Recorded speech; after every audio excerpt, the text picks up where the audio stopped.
নমস্কার, আজ আমি বলতে চলেছি এক মজার কবিতা। শ্রী সুকুমার রায়ের লেখা গোফ চুরি। হেড অফিসের বড় বাবু লোকটি বেজায় শান্ত, তার যে এমন মাথার ব্যামো কেউ কখনো জানতো। দিব্যি ছিলেন খোশমেজাজ, চেয়ারখানি চেপে একলা বসে ঝিমঝিমিয়ে হঠাৎ গেলেন খেপে। আতকে ওঠে হাত পা ছড়ে চোখটি করে গোল, হঠাৎ বলে গেলুম গেলুম আমায় ধরে তোল।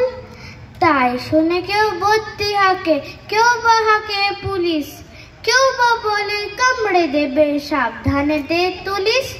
ব্যস্ত সবাই এদিক ওদিক করছে ঘোরাঘুরি, বাবু বলে নড়ে আমার গোফ গিয়েছে চুরি। গোফ হারানো আজব ব্যাপার, তাও কি হয় সত্যি? গোফ জোড়া তো তেমনি আছে, কমেনি এক রত্তি। সবাই তাকে বুঝিয়ে সামনে ধরে আয়না, মোটেও গোফ হয়নি চুরি, কখনো তা হয় না। রেগে আগুন তেলে বেগুন তেড়ে বলেন তিনি, কারোর কথা ধার ধারি নেই, সব বেটাকে চিনি।